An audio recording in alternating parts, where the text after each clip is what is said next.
Assalamualaikum warahmatullahi wabarakatuh. Bertemu kembali di channel Math Education Official. Apa kabar kalian? Sehat-sehat selalu kan? Dan tetap semangat belajar matematikanya. Pada pembelajaran kali ini akan kita pelajari materi di subbab yang pertama, yaitu penyajian data dalam bentuk diagram. Adapun submateri yang akan kita bahas kali ini adalah penyajian data dalam bentuk diagram histogram. Baiklah, langsung saja kita simak materinya.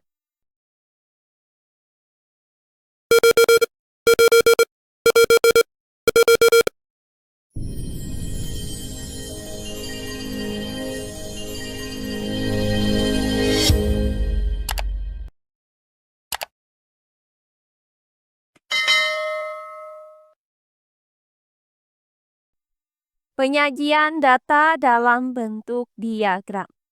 Nah, materi kelima di subbab ini adalah penyajian data dalam bentuk histogram.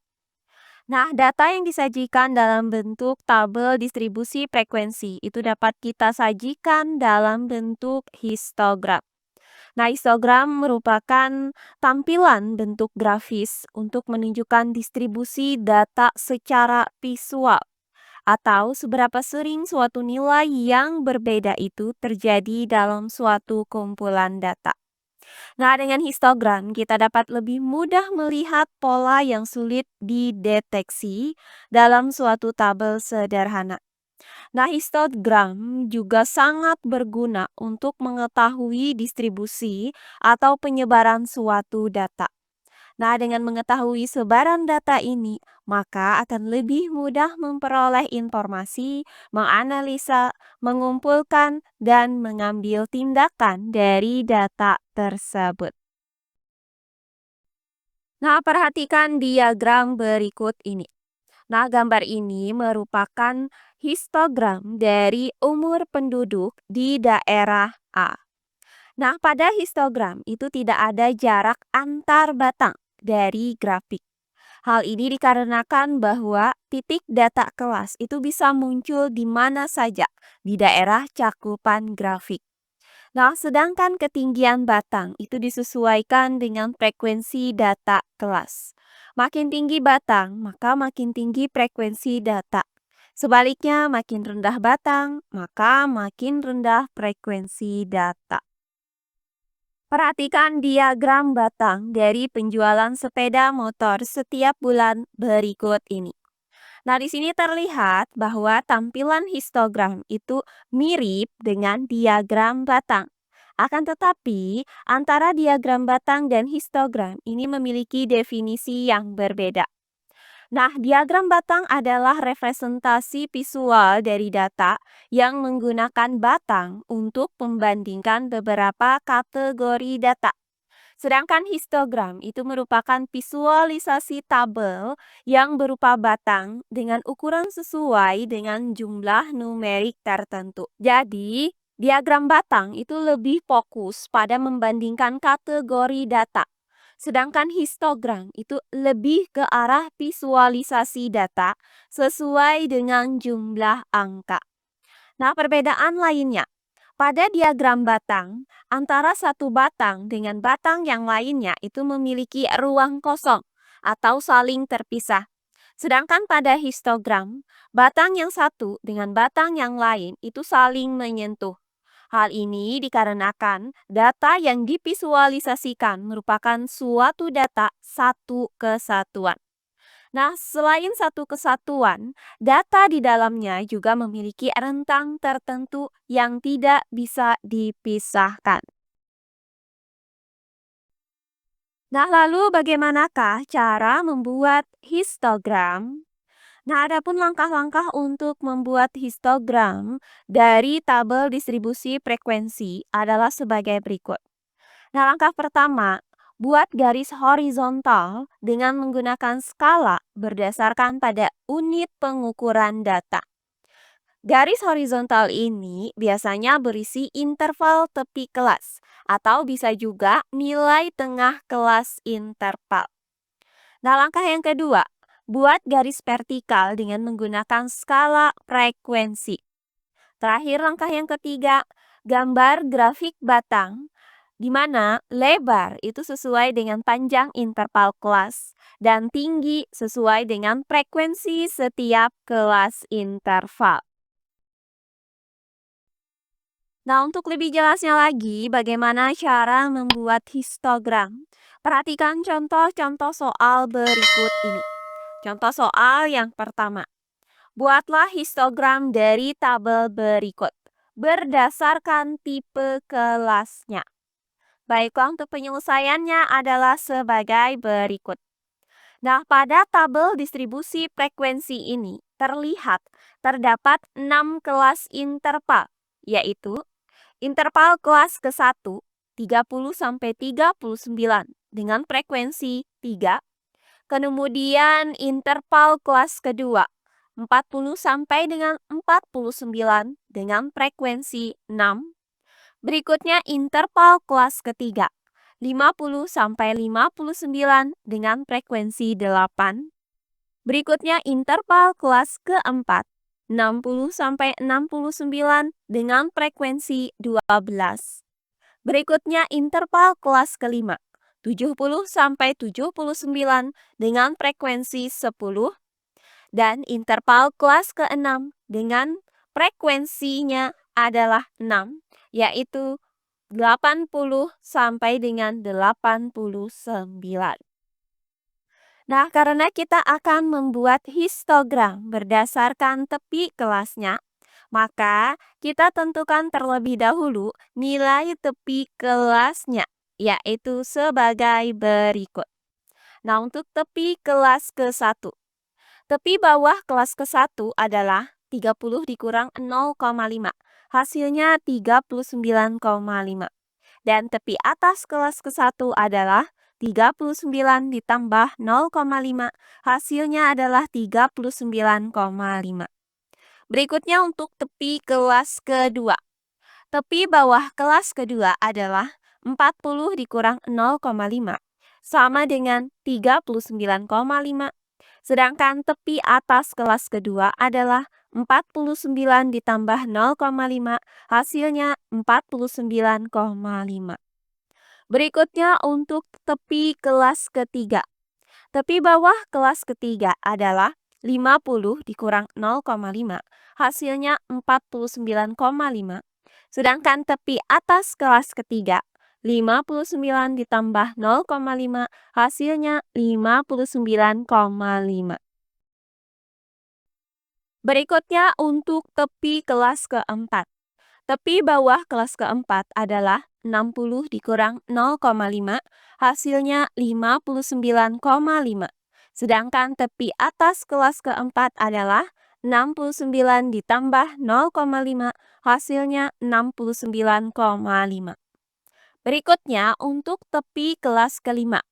Tepi bawah kelas kelima adalah 70 dikurang 0,5. Hasilnya 69,5.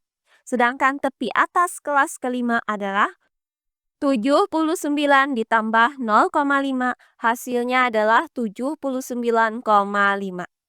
Nah, terakhir tepi kelas keenam. Tepi bawah kelas keenam adalah 80 dikurang 0,5. Hasilnya adalah 79,5. Sedangkan tepi atas kelas ke-6 adalah 89 ditambah 0,5. Hasilnya adalah 89,5.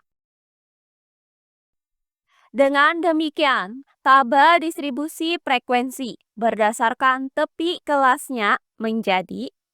Nah, untuk nilai ulangan 29,5 sampai dengan 39,5 itu sebanyak 3. Kemudian 39,5 sampai dengan 49,5 itu sebanyak 6. Berikutnya 49,5 sampai dengan 59,5 sebanyak 8. Selanjutnya 59,5 sampai dengan 69,5 sebanyak 12. Berikutnya 69,5 sampai dengan 79,5 sebanyak 10. dan 79,5 sampai dengan 89,5 sebanyak 6. Oh iya, sebelum kita lanjut, jangan lupa like, komen, dan subscribe channel YouTube ini dan nyalakan lonceng notifikasinya agar kalian tidak ketinggalan video-video terbaru dari channel ini. Serta jangan lupa share video ini sebanyak-banyaknya ke teman-teman kalian agar kita bisa saling berbagi ilmu. Nah, langkah selanjutnya tinggal kita buat diagram histogram dari tabel distribusi frekuensi di samping ini. Nah, adapun diagram histogramnya adalah sebagai berikut. Nah, untuk garis horizontalnya di sini bisa kita ambil dari angka-angka yang memuat nilai ulangan pada tabel distribusi frekuensi ini, yaitu 29,5, 39,5, 49,5, 59,5, 69,5, 79,5, dan 89,5. Nah, sedangkan untuk garis vertikalnya di sini menyatakan frekuensi. Nah, di sini kita tuliskan dalam bentuk kelipatan 2. Nah, langkah selanjutnya tinggal kita gambarkan grafik batang. Nah, di mana untuk lebar dari batangnya di sini sesuai dengan panjang interval kelas. Sedangkan untuk tingginya ini sesuai dengan frekuensinya. Nah, untuk interval kelas ke-1 dengan nilai 29,5 sampai 39,5. Maka frekuensinya di sini 3. Berikutnya untuk interval kelas kedua, yaitu 39,5 sampai dengan 49,5, di mana frekuensinya di sini adalah 6. Berikutnya untuk interval kelas ketiga, yaitu 49,5 sampai dengan 59,5, di mana frekuensinya di sini adalah 8. Berikutnya untuk interval kelas keempat dengan nilai 59,5 sampai dengan 69,5. Maka frekuensinya di sini ada 12. Berikutnya untuk interval kelas kelima, yaitu 69,5 sampai dengan 79,5, di mana frekuensinya di sini adalah 10. Terakhir untuk interval kelas ke-6, yaitu 79,5 sampai dengan 89,5, di mana frekuensinya di sini ada 6. Nah, inilah diagram histogram yang menyatakan nilai ulangan dari tabel distribusi frekuensi di samping ini. Di mana histogram ini kita gambarkan berdasarkan tepi kelasnya. Berikutnya contoh soal yang kedua. Buatlah histogram dari tabel nilai fisika kelas 10 berikut ini berdasarkan nilai tengah kelas intervalnya. Baiklah, untuk penyelesaiannya adalah sebagai berikut. Nah, pada tabel distribusi frekuensi ini terlihat bahwa banyaknya kelas itu ada 6 kelas yang terdiri dari interval kelas ke-1 dengan nilai 31 sampai 40 sebanyak 3. Kemudian interval kelas kedua dengan nilai 41 sampai 50 sebanyak 5. Kemudian interval kelas ketiga dengan nilai 51 sampai 60 sebanyak 10. Berikutnya interval kelas keempat dengan nilai 61 sampai 70 sebanyak 11. Kemudian interval kelas kelima dengan nilai 71 sampai 80 sebanyak 8. Dan interval kelas ke-6 dengan nilai 81 sampai 90 sebanyak 3. Nah, karena kita mau membuat histogram berdasarkan nilai tengah kelas interval, maka akan kita tentukan terlebih dahulu nilai tengah kelas intervalnya dengan menggunakan rumus XT sama dengan batas atas ditambah batas bawah per 2. Nah, yaitu sebagai berikut. Nah, untuk nilai tengah dari interval kelas ke-1, di mana interval kelasnya ini adalah 31 sampai 40. Maka batas bawahnya adalah 31 dan batas atasnya adalah 40. Maka nilai tengahnya adalah X1 sama dengan 40 ditambah 31 dibagi 2. Hasilnya adalah 35,5. Berikutnya untuk nilai tengah dari interval kelas kedua dengan interval kelasnya 41 sampai 50, di mana batas bawahnya di sini adalah 41 dan batas atasnya adalah 50. Maka nilai tengahnya adalah X2 sama dengan 50 ditambah 41 dibagi 2. Hasilnya adalah 45,5.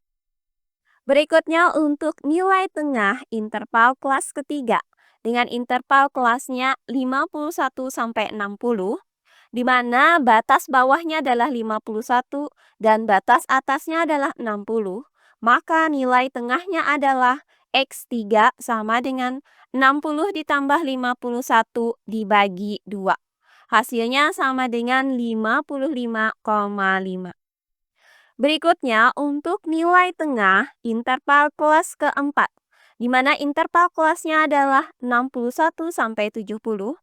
Nah, di sini batas bawahnya adalah 61 dan batas atasnya adalah 70.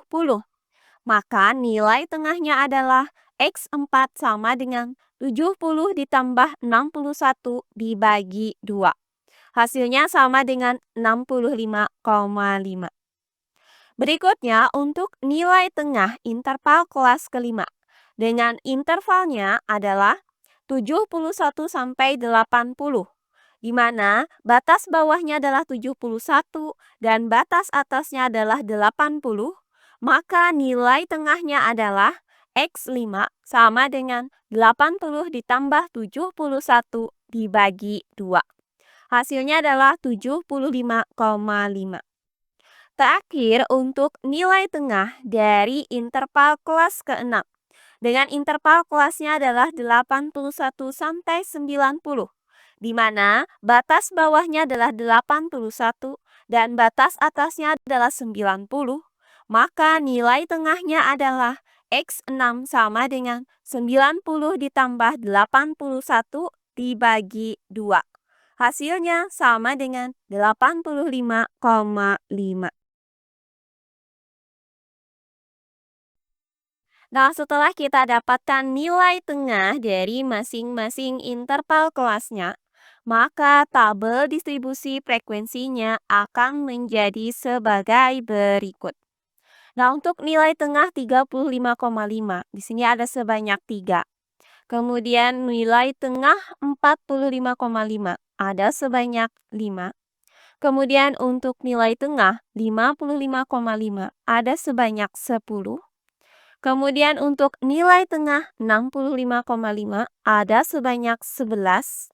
Kemudian untuk nilai tengah 75,5 ada sebanyak 8. Dan untuk nilai tengah 85,5 ada sebanyak 3.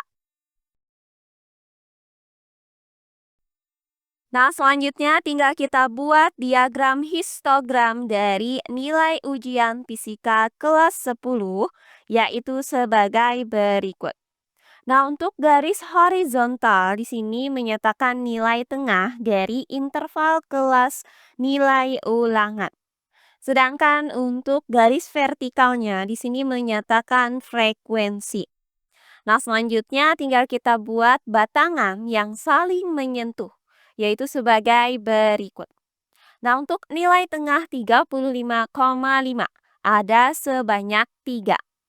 Berikutnya untuk nilai tengah 45,5 ada sebanyak 5. Berikutnya untuk nilai tengah 55,5 ada sebanyak 10. Berikutnya untuk nilai tengah 65,5 ada sebanyak 11. Kemudian untuk nilai tengah 75,5 ada sebanyak 8. Dan untuk nilai tengah 85,5 ada sebanyak 3. Nah, inilah diagram histogram dari data nilai ujian fisika kelas 10 dari tabel distribusi frekuensi di samping berdasarkan nilai tengah kelas intervalnya. Nah, demikian pembelajaran kita kali ini di subbab yang pertama, yaitu penyajian data dalam bentuk diagram. Untuk submateri, penyajian data dalam bentuk histogram. Semoga penjelasan dari saya mudah dimengerti oleh kalian semua. Jika ada yang kurang dipahami, silahkan kalian tulis di kolom komentar. Baiklah, untuk pembelajaran kali ini saya cukupkan sampai di sini. Bertemu kembali di pembelajaran kita berikutnya. Akhir kata saya ucapkan wassalamualaikum warahmatullahi wabarakatuh.